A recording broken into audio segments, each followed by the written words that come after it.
Olá, povo de Deus, a paz do Senhor. Venho aqui nesta hora para compartilhar uma palavra com todos vocês, que Deus falou no meu coração. E eu queria que você abrisse as suas Bíblias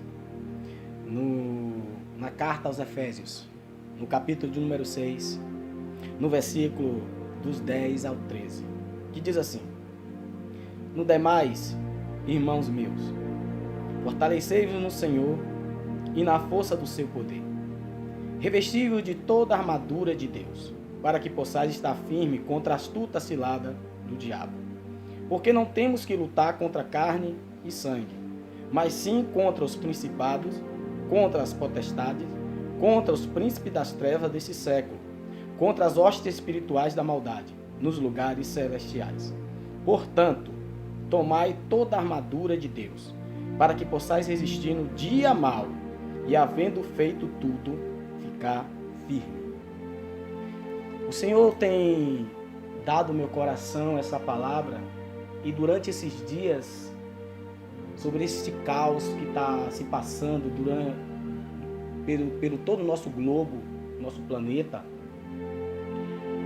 e dentro do Brasil, nessa nossa realidade que vivemos aqui hoje, segundo os dados do IBGE, onde temos 22% da nossa população que se declara evangélico.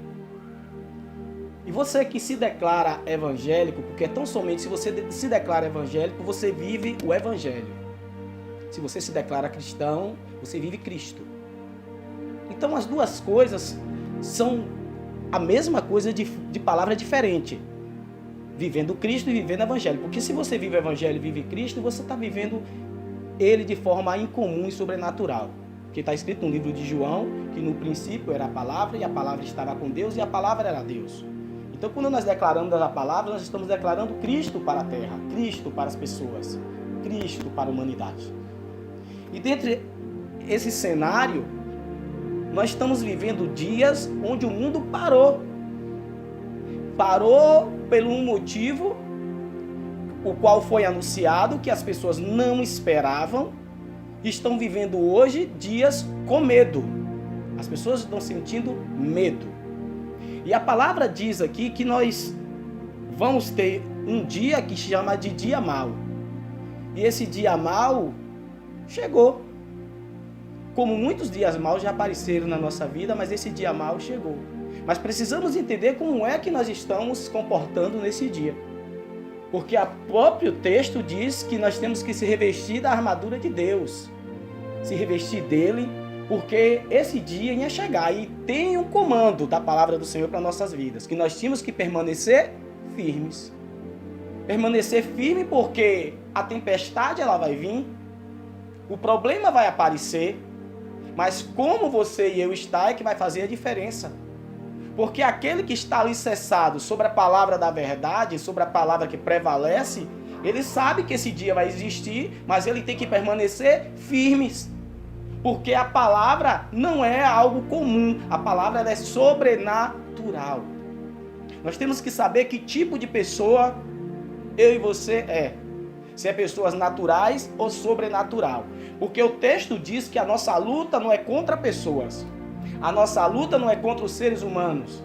A nossa luta é contra seres espirituais. E que diz que vivem em lugares espirituais. Os lugares celestiais são lugares espirituais. Então, como homem espiritual e como mulher espiritual, você precisa se revestir de forma espiritual. Então, o apóstolo Paulo, escrevendo as cartas para a igreja em Éfeso, ele dá um comando que nós tínhamos que se revestir das armaduras de Deus. E dentro desse comando, nós tínhamos que permanecer firmes. E precisamos entender isso passo a passo nas nossas vidas.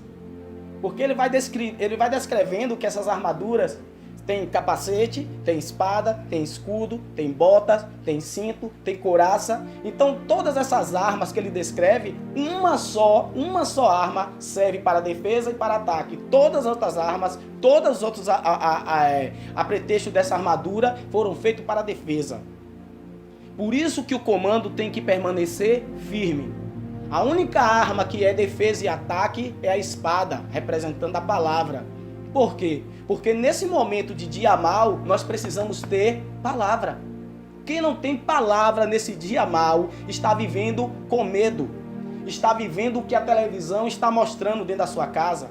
E eu quero dar um conselho para você, se você quiser preservar a sua família, a sua fé, desligue a sua televisão, não assista jornal, porque o jornal ele está vivendo o que o mundo prega, trevas, mentira. Eles manipulam aquilo que eles querem manipular. Nós temos que viver a verdade na palavra. Jesus já falou isso há mais de 2000 anos atrás, que essas coisas teriam que acontecer. Qual é a novidade disso hoje? O problema é agora saber que posição nós estamos. Pessoas estão indo para a igreja, porque a Bíblia diz que nós somos igreja de Cristo, estão indo se agrupar em um local como igreja para ouvir a palavra para a sua igreja. Mas tem muita gente que está indo na igreja não provar da palavra, está indo provar de um lanche. E quem prova de lanche sente fome, não fica com substância no corpo, no organismo. Por isso que nessa hora aqueles que provavam da palavra, que viveram a palavra, que comem da palavra, que gostam da palavra, nesse momento tem que ter palavra. Porque quem está alimentado da palavra tem palavra. Então o que é que acontece nos dias atuais?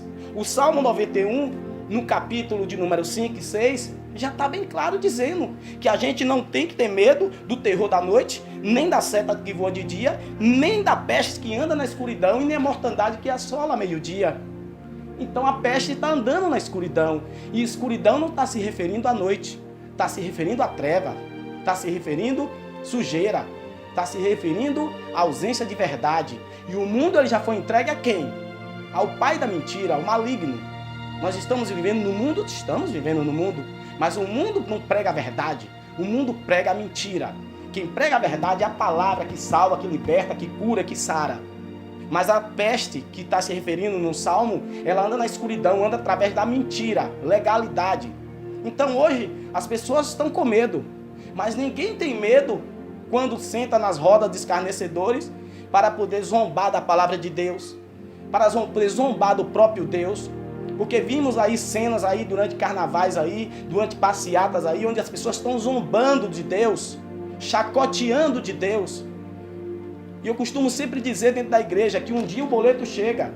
E o boleto chegou e muitas pessoas agora estão com medo, estão em silêncio, estão agora pensativos, o que é que vai acontecer. Para mim não importa o que vai acontecer, o que importa é a minha posição que eu tenho que estar em Deus. Porque há uma promessa na minha vida e na sua vida que tem acreditado em Deus. Se você acredita em Deus, você tem que estar firmemente na sua palavra. Porque a única coisa que nós temos de valor aqui nesta terra é palavra. Uma pessoa de palavra é considerada uma pessoa valorosa. Uma pessoa que tem honra. Mas uma pessoa sem palavra, ela é desacreditada. Ninguém acredita. E Jesus Cristo, o que mais ele tinha é a palavra. Por quê? Porque ele é a palavra. O texto diz em João, no capítulo 1, que ele é a palavra. A palavra se manifestou em carne. A palavra, o próprio Deus se manifestou em carne para trazer o reino dele para mim e para você. Então nós temos que estar nesse dia valorizando aquilo que ele deu no mais importante na nossa vida. Em primeiro lugar foi a nossa família. Então as pessoas agora estão fazendo reflexão dentro das suas casas, porque estão perto das suas famílias. Porque o mundo, com toda essa situação que estava acontecendo no mundo, um mundo que só fala em riquezas, em dinheiro, em poder, as pessoas estavam esquecendo dos seus bens maiores, que é a sua família, a sua casa, os seus filhos, se dedicando sua vida em querer sucesso profissional, financeiro, mas esqueceu de coisas simples, de estar junto com a família. E esses dias, eu louvo a Deus que muitos estão tendo a oportunidade de estar junto com suas famílias. A tristeza bate, porque a incerteza para muitos é grande. Mas para mim e para você não, querido. Você tem que entender que nós temos uma promessa. E essa promessa diz que o dia mau ia chegar. Nenhuma tempestade, ela vai vir por algum motivo. Sem motivo. Ela tem que vir por algum motivo. Jesus lá em Mateus, no capítulo de número 8, no versículo de número 23 ao 28, a Bíblia fala que ele estava em um barco. E nesse barco ele estava dormindo. Se levantou uma tempestade. E os discípulos ficaram com medo e acordaram ele. Jesus acordando, ele repreende aquela tempestade. Todos se maravilharam com aquela atitude de Jesus. Mas eu chamo a sua atenção que Jesus estava no barco. Mas Jesus estando no barco, ainda assim a tempestade se manifestou. Mas Jesus estava no barco. E o barco não afundou. A tempestade veio, mas o barco não afundou. Significa dizer que nesse barco que Jesus está, na minha vida, na tua vida, vai vir tempestade. Mas uma coisa eu te garanto, que esse barco ele não vai afundar. Porque o propósito de Deus na minha vida e na tua vida é nos levar diretamente agora ao nosso local de origem, próximo ao Pai. Local onde o homem perdeu a comunhão, o Senhor quer nos levar. E se você observar no versículo 28 até o 34, quando Jesus pisa os pés dele, depois daquela tempestade, Jesus chega à província de Gadara. E quem é que encontra com Jesus? 2 endemoniados. E eles falaram algo que me chama a atenção. Porque vieste nos atormentar antes do tempo. Os demônios reconhecem que a presença do Senhor Jesus, oh aleluia, elas atormentam ele porque a glória dele é muito grande e poderosa. E qual é o medo, querido, que está tomando conta da tua vida? Se nós temos a presença dele. Começa a colocar o teu joelho no chão e orar para que as pessoas se arrependam, para que a humanidade venha se arrepender, porque as pessoas tenham perdido já o temor do Senhor há muito tempo. Porque muitas brincadeirinhas, muitos programas de televisão têm chacoteado do eterno, têm chacoteado de coisas sagradas. E às vezes, pelo fato de nós estarmos vivendo aqui nessa terra, temos até emprestado nossos olhos e nossos ouvidos para poder ver aquela cena e não poder fazer nada. Mas o próprio Deus não precisa que eu e você faça nada, sabe por quê? Porque Ele é Deus. Ele é o Deus de tudo, de todas as coisas. Ele é o Deus que tudo Ele fez. Ele é o Deus que fez céus e terra e tudo que nela há. Então nós temos que entender que nossa missão aqui nessa terra é sermos soldados de Cristo. É sermos pessoas que estão aptas a viver a sua palavra e a obedecer a sua palavra. Não temos que andar como pessoas normais, porque nós não somos normais. Eu e você não é mais pessoas normais. Sabe por quê? Porque agora nós começamos a viver um mundo sobrenatural. Nós não vivemos o mundo físico somente, nós vivemos primeiramente o mundo sobrenatural. Antes de uma palavra ser declarada na minha boca e na tua boca, você tem que saber o que é que está vindo do mundo espiritual, do mundo sobrenatural. Então o texto, ele refere que nós temos que se fortalecer na força do Senhor e do seu poder. Como é que eu me fortaleço na força do Senhor e no seu poder? Primeiramente, eu me alimentando da sua palavra. Porque sem palavra eu não tenho força. Sem palavra eu não tenho argumento contra o mundo espiritual. Sem palavra eu não consigo nem orar. Então a minha força ela tem que vir do Senhor, porque temos que ter na nossa vida a palavra. Mas por isso eu te convido, você na sua casa, todas as vezes que você acordar, acredite num Deus todo-poderoso que te guarda. Acredite num Deus todo-poderoso que está acampado ao teu redor, porque a própria palavra nos dá direito para isso. O Salmo diz que ele acampa ao redor daqueles que o temem e o amam e que o buscam, aqueles que estão o tempo todo em intimidade com ele. Por isso não aceite, desligue a sua televisão, não pare para assistir mais reportagem de jornal, porque isso não vai te fazer bem. Todos os dias as notícias vão ser manipuladas para você, eles vão falar o que você quer ouvir. Você já ouviu que essas coisas iam acontecer há mais de 2000 anos atrás. Você já aqui ouviu na palavra que essas coisas teriam que acontecer. Qual é a novidade disso? Agora tem que saber qual é a posição que você está. De que forma você está se colocando com isso. De que forma você está se colocando na posição. Porque essas coisas já estavam escritas. Mas o jornal todo dia está aí declarando até o nome desta peste. Porque o Salmo diz que é a peste que anda na escuridão. O nome eu proibi de falar aqui em casa.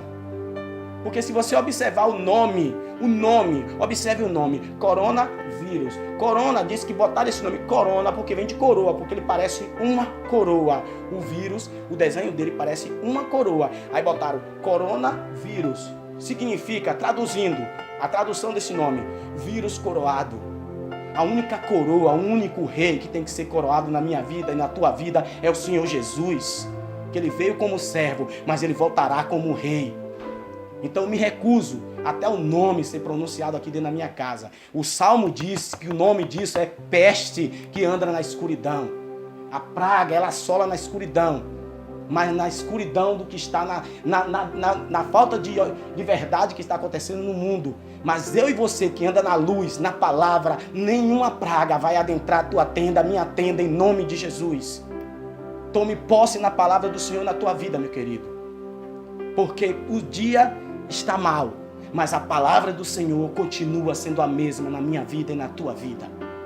A palavra do Senhor, ela vai continuar sendo uma verdade na minha vida e na tua vida. Porque são seis características que tem nessa armadura: capacete, cinto, couraça, espada, botas, escudo. Tudo para que você está firme contra o dia mau. Mas o dia mau, um dia tem que parar. Uma hora vai ter que parar. Porque aquela tempestade que assolou naquele barquinho que Jesus estava, quando o Senhor estendeu as suas mãos, ela teve que parar. E essa tempestade, ela vai acabar. E nós vamos triunfar para declarar que o Senhor é Deus. E eterno é a sua fidelidade que dura para sempre. Um beijo no teu coração. Que o Senhor te alcance nessa palavra. A tua casa, a tua vizinhança, a tua parentela. Eu quero orar por você. Eu quero orar por você. E eu quero nesse momento, como você está, coloque a mão no seu coração e declare comigo do que eu vou orar aqui nesta hora. Meu Deus e meu Pai, a tua palavra, Deus, declara que vai existir um dia mau. Mas a tua palavra, Deus, antes de declarar dizendo que existe um dia mau, o Senhor nos declara que nós temos que se revestir no Senhor. Então, Deus, eu revisto minha mente, ó Deus, com o teu capacete, ó Pai amado, o meu lombo, ó Pai amado, com a couraça, ó Deus, a minha cintura com o cinto, ó Deus, os meus pés com a bota, ó Pai, nas minhas mãos, ó Deus, o escudo, a espada, ó Pai, para que eu possa estar firme, ó Deus, firme contra este dia, ó Deus, e que possamos ter o alimento verdadeiro que é a tua palavra, para que todos os dias, ó Deus, nós possamos permanecer firmes e fortes no Senhor, porque o Senhor é nosso ajudador. E sem Ti, ó Pai, não somos nada, Deus. Nada podemos fazer, porque a Tua palavra, Deus, nos declara, ó Deus amado. O Salmo nos declara, no capítulo 5 e 6, declara, ó Deus amado, sobre isto que está assolando, sobre estas coisas que virão de vir. Mas no capítulo, ó Deus amado, de número 1, no versículo 1, ó Deus, está dizendo que aquele que habita no Teu esconderijo, ó Pai, na Tua sombra, vai descansar, ó Deus. Por isso nós descansamos no Senhor. E continua, ó Deus amado, fortalecer os teus filhos. Fortalece, ó Deus amado. Cobre, ó Deus, as suas famílias. Cobre, ó Deus, a tua igreja aqui sobre esta terra, ó Deus.